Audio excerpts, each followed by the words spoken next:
अमरावतीमध्ये शांतता आहे आणि तसा पोलिसांचा बंदोबस्त देखील आहे कारण पुन्हा या सगळ्या घटना कुठेतरी थांबाव्यात आणि पुन्हा असं काही घडू नये यासाठी आता पुढच्या एका महत्त्वाच्या बातमीकडे वळतोय कारण गडचिरोली जिल्ह्यामध्ये पोलिसांनी या वर्षातली एक मोठी कारवाई केली आहे आणि ही देशातली सर्वात मोठी कारवाई ठरली आहे कारण चकमकीमध्ये पोलिसांनी तब्बल 26 माओवाद्यांना ठार केलंय।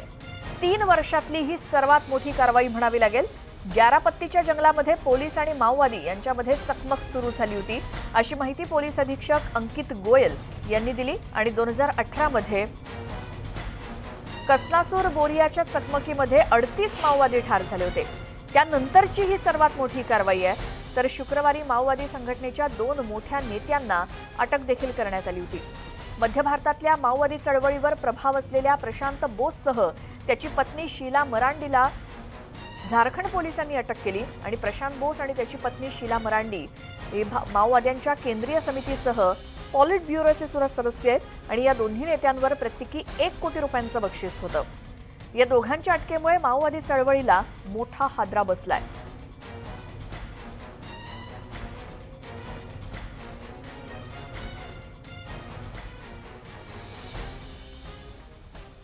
या चकमकीमध्ये मिलिंद तेलतुंबडे चकमकीत ठार झालाय आणि तेलतुंबडे हा देशातील टॉपचा माओवादी होता।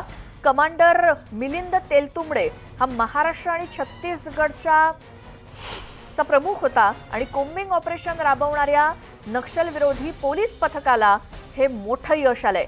शनिवारी सकाळी धानोरा तालुक्यातल्या मुरुमगाव परिसरातील मर्दिनटोलाच्या जंगलामध्ये नक्षल विरोधी पोलीस पथक गस्तीवरती होतं।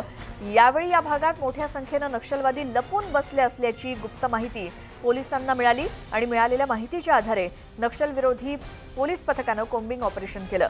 मिलिंद तेलतुंबडे हा मूळचा वणी इथला असून मागील कित्येक वर्षांपासून तो नक्षलवादी चळवळीमध्ये सक्रिय होता। तेलतुंबडे यानं भाकप माओवादी या पक्षाचा महाराष्ट्राचा सचिव म्हणून देखील काम केलेलं आहे।